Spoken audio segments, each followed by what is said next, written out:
हाँ जी दोस्तों, बड़ा सिंपल सा क्वेश्चन पूछा है आपके पास में। क्वेश्चन नंबर 3 2017 में आया था आपके पास में, देख सकते हैं, नवंबर 2017। बहुत ज़्यादा सिंपल। कहता है क्वेश्चन नंबर 3, एक्स लिमिटेड करके कोई कंपनी है और जिनको फ़ंड रिक्वायर्ड है, तो उन लोगों को फ़ंड चाहिए। बेसिकली न्यू प्रोजेक्ट में उनको इन्वेस्टमेंट करना है और फंड का अमाउंट दे रखा है 84 लाख रुपीज़ की इनको रिक्वायरमेंट है। तो कहता है पैसा मंगवाना था, तो कहता है कि दो ऑप्शन उनके पास है। कौन कौन से? कहता है इक्विटी शेयर इशू कर देंगे, ठीक है। ओनली का मतलब सारे के सारे इक्विटी शेयर इशू करेंगे, मतलब कि 84 लाख रुपीज़ का इक्विटी शेयर इशू करेंगे और 84 लाख रुपीज़ कमा लेंगे।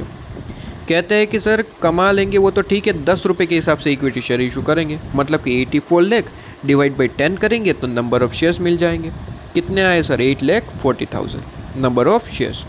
क्लियर है? Okay sir. कहता है ओपिनियन 2 या फिर ऑप्शन नंबर 2 या फिर अल्टरनेटिव नंबर 2, कुछ भी नाम दे सकते हैं। कहता है ऑप्शन यहाँ पे गिवन है, ठीक है। पहला ऑप्शन इक्विटी इशू कर देंगे। दूसरा ऑप्शन आपके पास में कहता है, पहला ऑप्शन तो इक्विटी का कह दिया, दूसरा ऑप्शन कहता है कि सर जी लोन से मंगवाएंगे। कहता है 12% उस पर इंटरेस्ट लगेगा, लेकिन कहता है बट कहता है कि सर कंपनी कुछ इस तरीके से काम करना चाहती है कि सर डेप्थ इक्विटी रेशियो जो है वो 2:1 हो, मतलब कि सारा लोन से नहीं लेना चाहती दोस्त, सारा नहीं लेना चाहती, 2:1 के हिसाब से लेना है। मतलब कि 2:1 में 2 का जो पार्ट है वो डेप्थ का हो और 1 का जो पार्ट है वो इक्विटी का हो। डेप्थ पहले है और वहाँ पे पहले क्या है 2, मतलब कि डेप्थ 2 गुना हो, उसके सामने 1 गुना आपके पास में इक्विटी हो। तो सीधी सी बात है सर, 8,40,000 मतलब कि सॉरी 84 लाख रुपीज़ को 2:1 में बांट दो, मतलब कि पता चल जाएगा कि कितना डेप्थ से लेना है कितना इक्विटी से।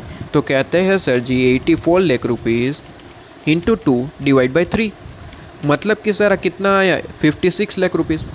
तो 56 लाख रुपीज़ किसका आएगा सर? डेप्थ का। और रिमेनिंग सर, रिमेनिंग मतलब कि कितना हुआ? रिमेनिंग आपके पास में 28 लाख रुपीज़। तो 28 लाख रुपीज़ इक्विटी से, ठीक है। तो ऑप्शन 1 में क्या करेंगे? 84 लाख रुपीज़ के पूरे इक्विटी। ऑप्शन नंबर 2 में कहता है 28 लाख रुपीज़ के आपके पास में कौन सा सर? 28 लाख रुपीज़ की इक्विटी और बाकी के डिबेंचर, मतलब कि डेप्थ, बेसिकली लोन वगैरह। क्लियर है? क्या पूछा है? कहते हैं कि सर इन डिफरेंस पॉइंट निकालिए, पॉइंट ऑफ इन डिफरेंस आपको फाइंड आउट करना है। कहता है टैक्स रेट ऑलवेज क्वेश्चन में गिवन होता है, देखिए गिवन है 30%। तो इन डिफरेंस पॉइंट पूछा है, सबसे पहले तो फॉर्मूला ही पुट करेंगे, जैसे कि मैंने कहा था। कहते हैं फॉर्मूला पुट करेंगे, EPS is equal to EPS, उसे डिटेल में लिख देंगे सर। क्वेश्चन नंबर 1 में कहा वही, समरी नोट्स में भी आपके पास में है, समरी नोट्स मैंने PDF ऑलरेडी प्रोवाइड कर रखी है आपको, तो चाहिए यहाँ पे ही आपको प्रोवाइडेड है, कहीं दूर जाने की ज़रूरत नहीं है।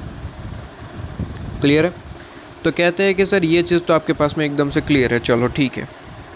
कहते हैं सर जी EBIT इसमें से इंटरेस्ट माइनस करेंगे। बताइए अल्टरनेटिव 1 के लिए ये, अल्टरनेटिव 2 के लिए ये, ठीक है। क्या करेंगे सर? EBIT की जगह कोई अमाउंट पुट करेंगे? Answer is no sir. क्यों? क्योंकि EBIT तो हमें निकालना है। इन डिफरेंस पॉइंट का मतलब क्या होता है सर? EBIT। तो EBIT तो हमें निकालना है, तो EBIT की जगह तो कोई अमाउंट पुट नहीं करना दोस्त, दोनों जगह EBIT ही लिखेंगे, बाकी की अमाउंट पुट करेंगे और EBIT निकाल लेंगे। तो कहते हैं बताइए अल्टरनेटिव 1 के हिसाब से इंटरेस्ट कितना लगेगा? क्या इंटरेस्ट लगेगा? Answer is no. क्यों? क्योंकि सारे के सारे इक्विटी इशू करें, इक्विटी पे थोड़ी ना इंटरेस्ट होता है, लोन वगैरह पे इंटरेस्ट होता है, डेप्थ वगैरह पे इंटरेस्ट होता है। तो कहते हैं अल्टरनेटिव 1 में कोई इंटरेस्ट नहीं है, zero interest sir, zero interest. Sir ठीक है, 30% टैक्स रेट ऑलवेज क्वेश्चन में गिवन, और प्रेफरेंस शेयर की कोई बात नहीं है सर, कोई बात नहीं करी गई, इसका मतलब प्रेफरेंस डिविडेंड भी ज़ीरो है सर, ठीक है। और नंबर ऑफ शेयर्स तो वो तो बताया ना सर मैंने, कितना? 84 लाख रुपीज़ की ज़रूरत है, 10 रुपये के शेयर रहेंगे, तो 84 लाख रुपीज़ डिवाइड बाई 10, मतलब कि नंबर ऑफ शेयर मिल जाएंगे 8,40,000 शेयर्स। लीजिए ख़त्म, सिंपल सा। कहते हैं कि सर सामने अल्टरनेटिव 2 की बात करें तो कहते हैं EBIT की जगह तो कोई अमाउंट पुट नहीं करेंगे, गलती से भी नहीं, क्योंकि इन डिफरेंस पॉइंट उसने पूछा है, ठीक है सर। कहता है सामने उसके बाद क्या माइनस करना है सर? इंटरेस्ट। देख लेते हैं इस बार कोई इंटरेस्ट बन रहा है कि नहीं। कहते हैं इंटरेस्ट बनेगा कि नहीं सर? बिल्कुल बनेगा। कैसे? क्योंकि डेप्थ इशू करा है इस बार आपने। कितना? कहता है 2:1 के हिसाब से, तो एक बार के लिए 2:1 मतलब कि कितना होता है सर? यहाँ पे लिखना रह गया क्या? कोई दिक्कत नहीं है सर, एक बार के लिए लिख लेते हैं यहाँ पे। कहता है वर्किंग नोट में लिखा देना सर, नहीं लिखा है ना? हाँ, कहता है वर्किंग नोट में दिखा देना सर। वर्किंग नोट आपके पास में क्या दिखा देंगे सर? वर्किंग नोट में दिखा देंगे कि सर ये 84 लाख रुपीज़ जो आप लाए हैं, ठीक है, वो कैसे लाए हैं अल्टरनेटिव 2 के अंदर। अल्टरनेटिव 1 में तो पूरा इक्विटी से, अल्टरनेटिव 2 में ही तो दिक्कत है। कहता है कि सर 2/1 में लाए हैं, डेप्ट इक्विटी रेशियो कहता है 2/1 है सर। 2/1 का मतलब सर 2 का जो रेशियो है वो डेप्थ के लिए है और 1 का जो ये रेशियो है वो इक्विटी के लिए है। डेप्ट इक्विटी रेशियो 2/1 ऐसा बोला है क्वेश्चन ने सर, इसलिए 2 का पार्ट डेप्ट का है, 1 का पार्ट इक्विटी का है। तो कहते हैं 84 lakh rupees into 2 divide by 3, into 2 divide by 3। तो कहते हैं सर ये आपके पास में रुपीज़ 56,000, सॉरी 56 लाख, 1000 बोल गया क्या, 56 लाख आपके पास में। ये चीज़ क्लियर है एकदम से। और यहाँ पे इक्विटी की बात करें तो 84 lakh rupees into 1 divide by आप 3 कर सकते हैं, या फिर रिमेनिंग अमाउंट, ठीक है, कोई भी आप निकाल सकते हैं। तो सर कहता है 28 लाख रुपीज़ इक्विटी से लाए। सीधी सी बात है, सिंपल सा क्वेश्चन है सर। डेब्ट पे इंटरेस्ट पे करना पड़ेगा, कितना परसेंट वाला है इंटरेस्ट? कहता है कि सर 12%, ठीक है 12%, ठीक है सर 12% कर दो, इंटरेस्ट का अमाउंट मिल जाएगा। और इक्विटी तो कहता है नंबर ऑफ इक्विटी शेयर निकालना है तो बस डिवाइड बाई 10 कर देना। कह रखा है ना इक्विटी का शेयर का प्राइस कितना है, 10 रुपये। कहीं भी कह रखा हो, मतलब कि हर एक इक्विटी शेयर के लिए 10 रुपये ही है, ठीक है, जहाँ तक वो स्पेसिफिकली ना बताए। यहाँ पे नहीं बताए मतलब कि 10 रुपये ही है हर एक इक्विटी शेयर के लिए। तो बस यहाँ पे डिवाइड बाई 10 कर देना, नंबर ऑफ शेयर मिल जाएंगे। तो बताइए सर, कहते हैं 56 लाख इंटू 12% करिए।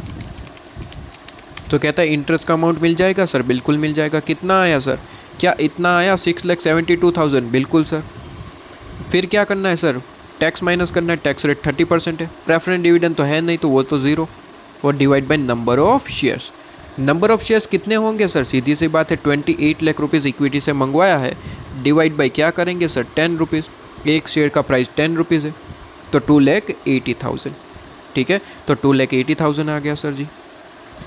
अब जैसे ही मैंने आपको क्वेश्चन नंबर 1 में समझाया था कि बिल्कुल सोल्व इसी तरीके से करना। सबसे पहला आपका स्टेप होगा कि सबसे पहले बेस का जो है, मतलब कि नीचे का पार्ट, उसे ख़त्म करो। उसे ख़त्म कर दिया, कहाँ पे आया सर? यहाँ पे 3 आ गया। सबसे पहला स्टेप यही करेंगे।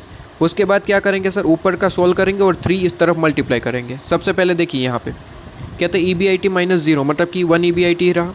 इसमें से 30% मतलब कि माइनस करेंगे, मतलब कि 0.7 EBIT, ठीक है। दोनों में से बेसिकली 30% माइनस होता है, लेकिन यहाँ पे तो ज़ीरो ही है, तो यहाँ पे तो क्या ही माइनस करेंगे। तो 1 EBIT है और उसमें से माइनस करा 0.7 आपके पास में आ गया। उसी तरीके से सामने का पहला सोल्व कर दीजिए। कहता है 30% दोनों में से माइनस होगा, तो कहता है 1 EBIT में से 30% माइनस करा, मतलब कि 0.7 EBIT। और कहता है 6,72,000 में से 30% माइनस करा तो 4,70,400। अब ये 3 जो है वो इस तरफ जाके मल्टीप्लाई हो जाएगा, जैसे कि मैंने यहाँ पे लिख दिया 3 इंटू। क्लियर है? और बस सॉल्व कर देंगे। कहता है 3 पहले मल्टीप्लाई कर दो तो 2.1 EBIT और आपके पास में 14,11,200, ठीक है। और जैसे ही ये सॉल्व करेंगे EBIT आपके पास में आ जाएगा 10,08,000। लो जी, काम खत्म। अच्छा, उसने ओपिनियन पूछा था क्या सर? ओपिनियन पूछा था क्या? ओपिनियन नहीं पूछा है सर। ओपिनियन पूछा होता तो क्वेश्चन नंबर 1 की तरह हम ओपिनियन दे देते बिल्कुल इसी तरीके से, लेकिन सर ओपिनियन नहीं पूछा है तो कोई दिक्कत नहीं है। नहीं पूछेगा तो नहीं बताएंगे, ओपिनियन पूछा होता तो बता देते सर जी। क्या ये चीज़ क्लियर है सर जी? दिमाग में क्लियर हुआ कि नहीं? बड़े आराम से, ठीक है। इसके बाद देख लेते हैं सर क्वेश्चन नंबर 4 कौन सा अटेम्प्ट का है। कहता है कि सर जी मई 2018 मई 18 आपके पास में। देख लेंगे, कोई दिक्कत नहीं है आपके पास में, ठीक है जी। चलिए।